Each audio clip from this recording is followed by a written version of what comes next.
CBS Evening News. Dan Rather reporting tonight from Washington. 3 countries of Central America, El Salvador, Costa Rica, and Honduras, call themselves the Central American Democratic Community. The foreign ministers of all 3 met with top U.S. officials today here in Washington, and Robert Pierpoint covered their meeting. The 3 Central American foreign ministers first went with Secretary Haig to the White House for a brief meeting with President Reagan, since they are supposedly here to discuss the president's plans for economic aid to the Caribbean basin. But after meeting with Haig at the State Department, it was clear they devoted considerable time to the troubles of El Salvador and next Sunday's election. The extreme left has not only refused to participate, but has mounted a major effort to use violence and intimidation to disrupt the March 28 elections. Secretary Haig also made it clear that if the far-right party of reputed death squad leader Roberto d'Aubuisson wins the election, it will be expected to carry out the principles of economic and social reform. We consider it essential that whatever government emerges in the Salvadoran elections be committed to the same principles. We will look to it to carry forward the advances made by the current government. Haig also said the United States would continue to support the struggle against what he termed Nicaragua-backed guerrillas. But in New York, Nicaragua's Daniel Ortega, leader of the Sandinista junta, told the UN Security Council Nicaragua is willing to discuss differences with the United States. We are willing to begin immediately direct and frank conversations with the government of the United States, even in a mutually agreed third country, with the objective of reaching concrete results through such negotiations. But Ortega also charged that the United States plans to invade Nicaragua by the end of this month, which the American delegate denied. But of course, that is a ridiculous charge. The United States government is not about to invade anyone. Reagan administration officials are puzzled by the mixed reactions they are getting from Congress and the public on their Central American policies. As one said here today, the polls show that people don't want Central America to go communist, and they fear that it may, but they still don't want us to get more involved. That about sums up the administration's dilemma. Robert Pierpoint, CBS News at the State Department. We'll have a profile on the extreme right-wing Salvadoran candidate the administration is concerned about later in the broadcast. White House spokesman David Gergen today denied news reports that the United States has decided to encourage talks in El Salvador between the rebels and whatever government is elected Sunday. Referring to the rebels, Gergen said the U.S. could not support talks with, quote, violent minorities unwilling to test their programs and policies in free elections.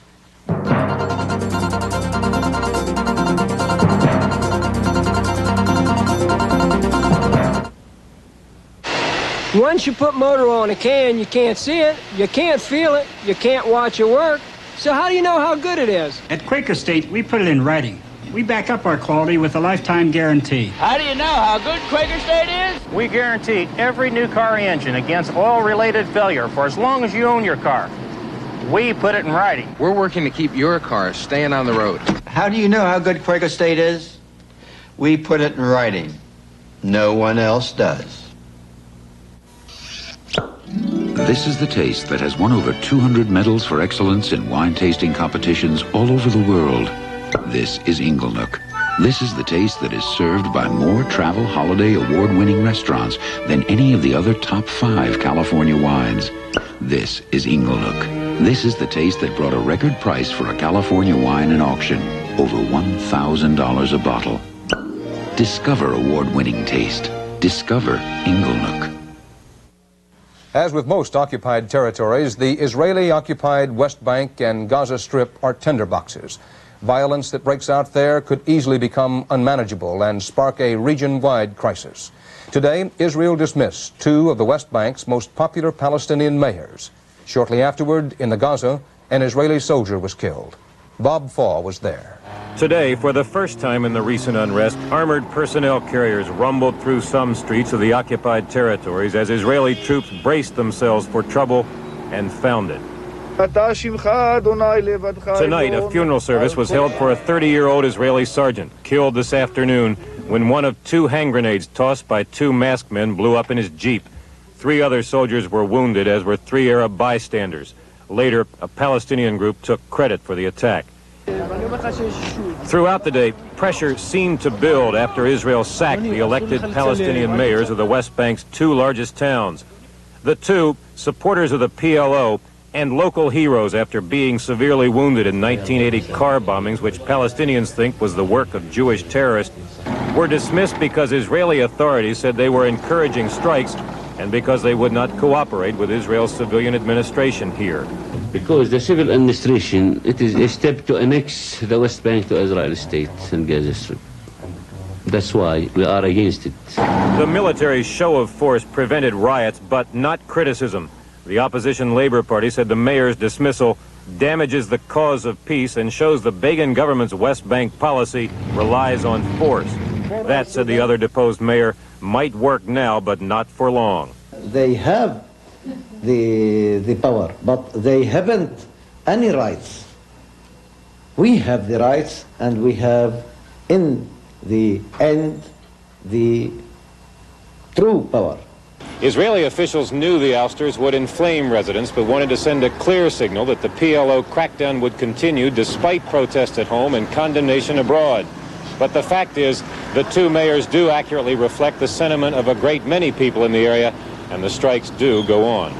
It is not Israel's only ongoing problem. Tonight, in the Sinai settlement of Yamit, Israeli soldiers smashed through roadblocks and a fence, and over the opposition of some residents moved back into abandoned homes, which only yesterday the residents forced the soldiers to vacate. There were scuffles and a few arrests as the soldiers settled in for the eviction process, which begins later. Now, like much of the rest of the country, the situation here is tense. Bob Fall, CBS News, Tel Aviv. In a well-planned ambush, Irish Republican Army gunmen in Belfast opened fire with a machine gun on a British Army patrol this morning. They killed 3 soldiers, the first British soldiers to die in Northern Ireland this year. At least 5 gunmen fired on the patrol from behind as it passed a house the ambushers had seized last night. The IRA says it wanted to show that Britain is wrong when it says the IRA is finished and reeling from a wave of defections. In Verona, Italy, 17 Red Brigade's terrorists were sentenced to jail today for the kidnapping of U.S. Army General James Dozier. Only 9 were in court. The others remain at large and were sentenced in absentia. The shortest sentence was 26 months, the longest 27 years. The leader of the kidnappers, Antonio Savasta, received only 16.5 years because he turned state's evidence. Police say Savasta's cooperation led to the arrest of 200 terrorist suspects.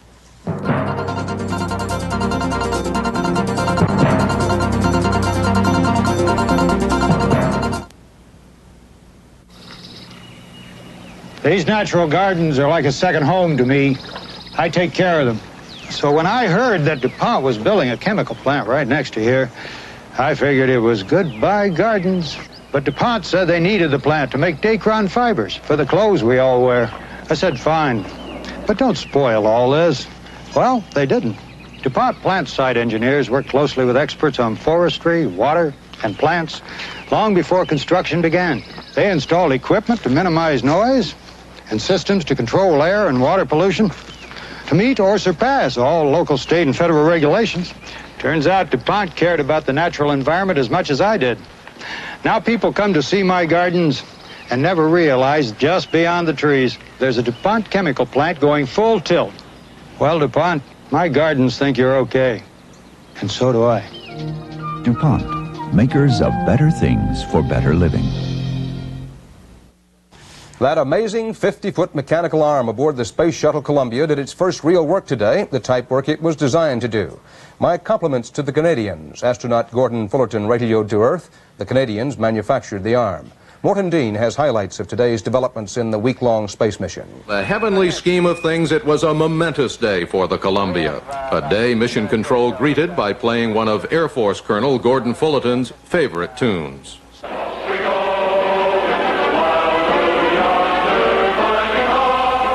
For the first time, plucking a cylinder of scientific instruments from the payload bay, dangling it over the side and over the Earth. Okay, Gerdo's picked up the PDP, the plasma diagnostic package. You can see it there on the arm. And it's sort of resting just above the payload bay. It was a successful test of the shuttle's versatility and the arms. On later flights, the arm will hoist satellites into and out of space. While flying over the general area of Iran, China, and the Soviet Union, the Columbia has been picking up this mysterious radio interference.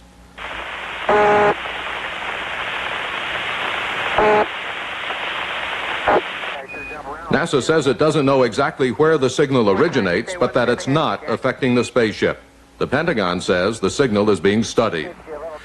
The spaceship completes an orbit of the Earth every 90 minutes. And for a brief moment this morning, it passed just south of Afghanistan. We were reminded that President Reagan dedicated our flight to the people of Afghanistan. This week marks the 207th anniversary of Patrick Henry's famous "Give me liberty or give me death" speech, and we are proud that that spirit is alive today in not only America but also in Afghanistan. Roger, Jack. I'm sure they appreciate that. That's the voice of astronaut Sally Ride in Mission Control. When she's on duty, she's the principal link with the Columbia. Evidence of women moving up in the program, although not all the way up yet. All 47 Americans in space have been men. Morton Dean, CBS News, Johnson Space Center, Houston. Concern about rising temperatures on planet Earth heated up a hearing here in Washington today. For years, scientists have theorized about the dangers of the so-called greenhouse effect, the warming of the Earth's atmosphere due to the burning of coal and oil. And in recent months, as David Culhane reports, research has uncovered facts to support that theory. Many scientists claim that the temperature of the Earth's atmosphere has been rising over the past 100 years, that the great sheets of pack ice in Antarctica are melting at a much more rapid rate than previously. And finally, that the sea level has been rising with increasing swiftness over the past 40 years. I consider these early warning signals sufficient to make me concerned that the trend is all in the direction of an impending catastrophe. If these scientists are correct, about 25% of Florida would be flooded sometime in the next century, along with low-lying areas all over the world. Climate changes could produce widespread disruption of agriculture. The American farm belt might be too dry, and the wheat and corn crops would have to move to Canada. Scientists blame the odorless, colorless carbon dioxide gas for these potentially dangerous changes around the planet. It is the greenhouse effect. The gas allows sunlight to filter down and warm the Earth. But like the glass of a greenhouse, the carbon dioxide tends to trap heat so that it cannot rise into space. The scientists maintain that the coal, oil, and gas we've been burning for 100 years have produced more and more carbon dioxide and helped overheat the Earth. Now, some political leaders endorse the demands for more CO2 monitoring stations, like this one in Hawaii. And they share the anger of the scientists at Reagan administration budget cuts at a time when they feel closer to getting definitive answers. We are not doing the kind of research that we should be doing to determine whether or not these scientists who are so alarmed are correct in their assessment. Even the pessimists, the ones that predict these terrible cases, aren't really predicting large effects for 50 years or so. So I don't see that we should pour money on this problem in the short run. We should have an intelligent program, but I don't see the reason for haste. This computer model simulates Arctic ice. Scientists are trying to predict the rate at which it will melt and how much it will make the oceans rise. And what they find out will affect the lives and fortunes of millions of people. The very survival of cities like this one. David Culhane, CBS News, New York. Elective Service Head Thomas Turnage today told a House subcommittee some 880,000 young men registered for the draft during the grace period that ended February 28th. He said that leaves slightly more than 500,000 youths in violation of the law. The Justice Department says it may be summer before grand juries begin indicting those who fail to register. Turnage says Selective Service believes a lack of knowledge is the most common reason for non-compliance. Senate Armed Services Chairman John Tower today strongly opposed a resolution that would freeze nuclear weapons deployment. Tower told a news conference that a freeze would put the United States at a disadvantage against the Soviet Union. Tower endorsed the Reagan plan for negotiated nuclear arms reduction. Even as Congress is debating the unthinkable, The Reagan administration is proposing a revived civil defense program, and Bob Schieffer has been looking into it. Back in the 60s, just after the Cuban Missile Crisis, there was a lot of commotion about civil defense, bomb shelters, storing food underground, and drills like this one in Times Square, when everyone ran for cover except Mayor Wagner, who posed with his walkie-talkie. But there hasn't been much talk about civil defense since then. That is, not until now.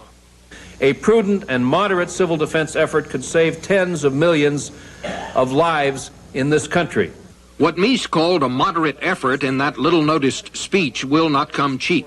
The administration wants an additional $100 million this year to develop its plan. That would double current spending on civil defense, and the plan would cost at least $3 billion over the next 7 years, with more to be spent later. When you consider what the administration has in mind, it is easy to understand why it would be so expensive. The plan envisions that during international crises, there would be enough time to empty the cities of America and relocate everyone in the outlying small towns, where they would wait out a nuclear attack. Some excerpts from a government film designed to explain the concept. The simplest way to save them is to move them out to small towns and rural areas where the only likely danger is fallout. It could save as many as 100 million lives. Evacuation center. It would be an orderly, controlled evacuation. When you arrive, reception centers will be there to welcome you and assign you temporary housing. And special arrangements will be made to upgrade the local level of fallout protection in case the crisis should be followed by attack. It's a very complex, multifaceted problem. I agree with everyone who states that. Believe me, we're in that all the time. But it's manageable. And it's appropriate that the administration have this program. This film was produced by a group of doctors. Although the Reagan evacuation plan has generated little publicity so far, there's already considerable opposition, not the least of it among some medical groups, who argue that given the destructive power of modern weapons, the plan is an enormous waste of money that just won't work. Some other experts who have opposed civil defense in the past contend it's simply a bad idea. I think the Reagan administration program is a cruel hoax on the American public. First, because it seeks to persuade people that nuclear war would not be national suicide, when in fact I believe it would be.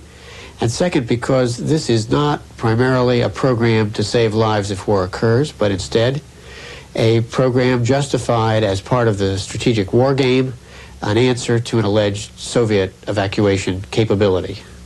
The money crunch being what it is, even the military has not pressed hard for big increases in civil defense spending in recent years, so the revival of the old arguments about the pros and cons of civil defense is a bit unexpected. But with one of the president's top lieutenants now committed to the evacuation scheme, it is a debate that is very much on again. Bob Schieffer, CBS News, Washington. In Oakville, Ontario, a 35-year-old Canadian high school teacher today gave birth to the first set of test tube twins ever born in North America. Doctors described the twin boys as normal and healthy and said the mother, Mrs. Catherine Rankin, is in good condition. The only previous birth anywhere of test tube twins took place last June in Australia. The Interstate Commerce Commission today approved the merger of the Southern Railway with the Norfolk and Western, creating the nation's third largest rail network. The new carrier, to be known as the Norfolk Southern, will operate on 18,000 miles of track in 22 states from the Midwest to the Southeast. Delegates from United Auto Workers local unions today voted overwhelmingly for ratification of a new General Motors contract.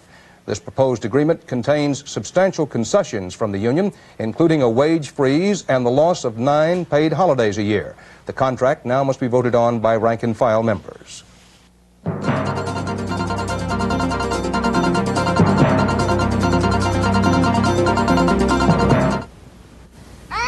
I got my John Deere lawn and garden tractor the same year my son Eddie was born. They sort of grew up together. And I'll tell you, over the years, I've had more problems with Eddie than I've ever had with that tractor. John Deere builds them tough and solid. And your John Deere dealer is a man you can count on to keep them running year after year. Or you may pay a little more for a John Deere, but they'll last. I'm not so sure about Eddie.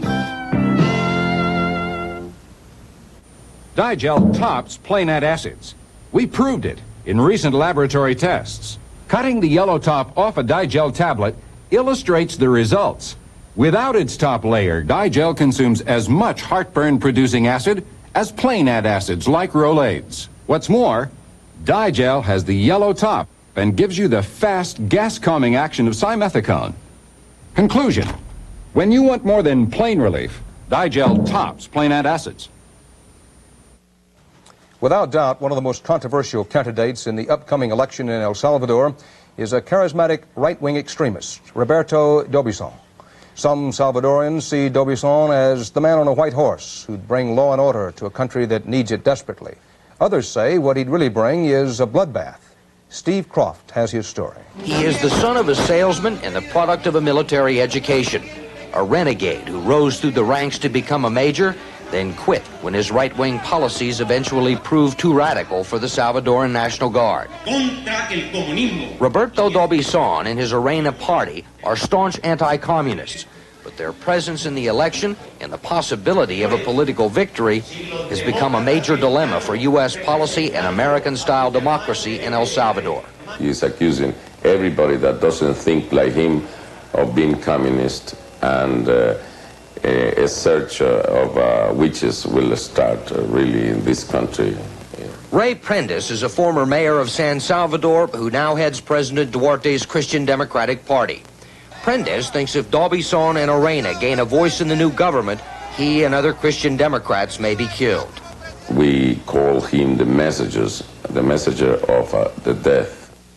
In 1980, former U.S. Ambassador Robert White told Congress that Dobison was a psychopathic killer and said there was compelling evidence tying him to right-wing death squads and the assassination of Archbishop Oscar Romero. I have a question for him. If he's so sure about what he says, why doesn't he prove it? The evidence has never been released. Dobison says the allegations were lies from a Carter administration sympathetic to the left and from President Duarte, whom he calls a communist collaborator. Our principles are based on the thoughts and writings of Thomas Jefferson. His money and support come from plantation owners who lost their property to land reform and from businessmen like Ulysses Jovera, who lost his furniture showroom to a guerrilla bomb. It is the communists or us. There's no way for both in this country. But to dismiss Dobison as the candidate of the rich is to misunderstand his appeal. It is primarily to the lower and middle classes, to people unhappy with President Duarte and the way things are going here, people who have lost loved ones to guerrilla bullets or lost jobs because of the war. Dobison has campaigned where other candidates have been afraid to go. He survived 2 assassination attempts. Ask his supporters why they like him, and they will tell you he is a brave man, a strong leader. But last year, the State Department revoked Dobison's visa because it thought him an undesirable. His murky past, the dark rumors, and surprising strength concern U.S. officials. An extreme government, an extremist government, from the left or the right, could complicate the problem of public support in the United States. The United States sought elections here to try and bolster public support. State Department says it will back whoever wins. But if Roberto Dobison captures even a share of the government on Sunday, there will be loud cries on Capitol Hill and some tough questions about further U.S. aid. Steve Croft, CBS News, San Salvador.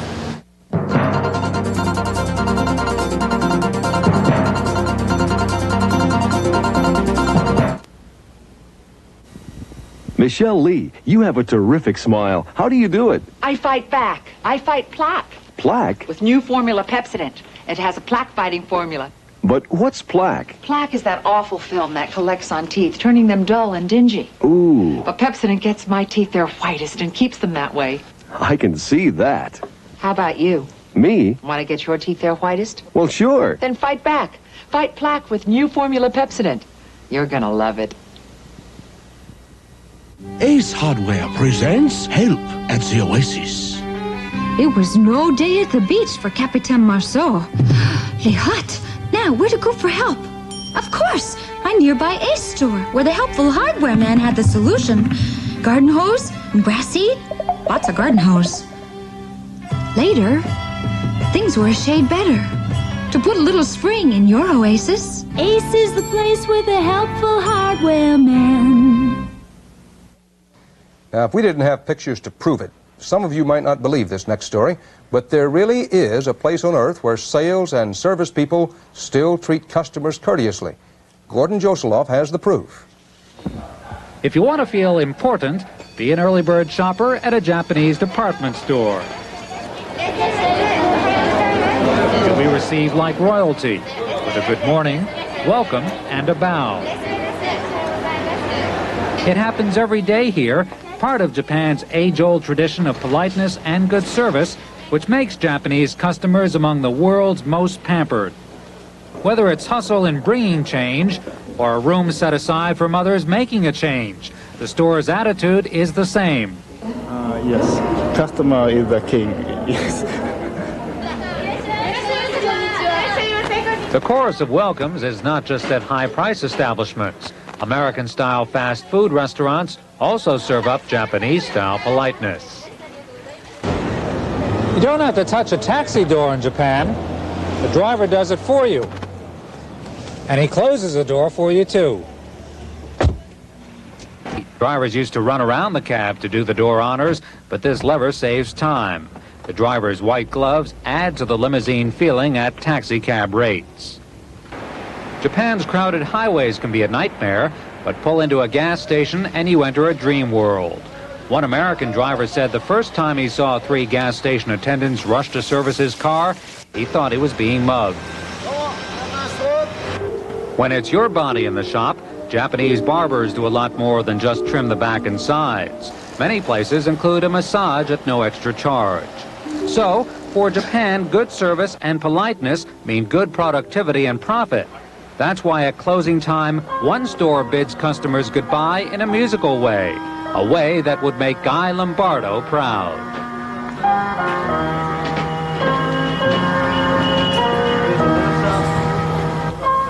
Gordon Josoloff, CBS News, Tokyo. And that's the CBS Evening News for this Thursday. Dan Rather reporting from Washington. Thank you for joining us. Good night.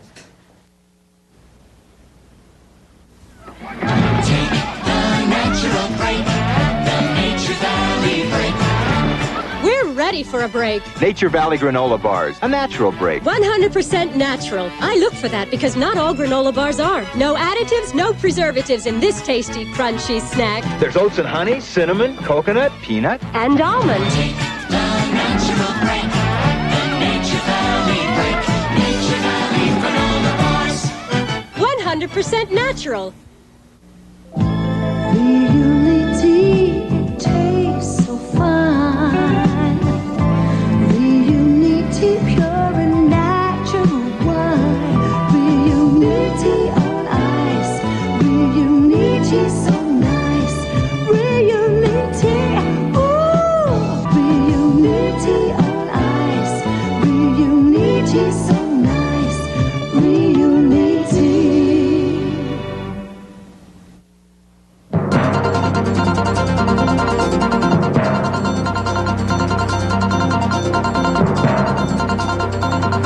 This is CBS. The House has voted for increasing legislative pensions, and they also overrode the governor's veto of picture driver's licenses. We'll have the story coming up next on Eyewitness News. When it's time to get things spruced up around your house, Dollar General stores can help you save on the items you need. Like jersey work gloves, just 75 cents. Sweatshirts are $3.50. Fantastic spray cleaner and Glass Plus window cleaner, just $1. Corn brooms are only $3. Cotton mops for just $2.50. Your house never looked better and your wallet never felt better when you do your shopping at Dollar General stores. Every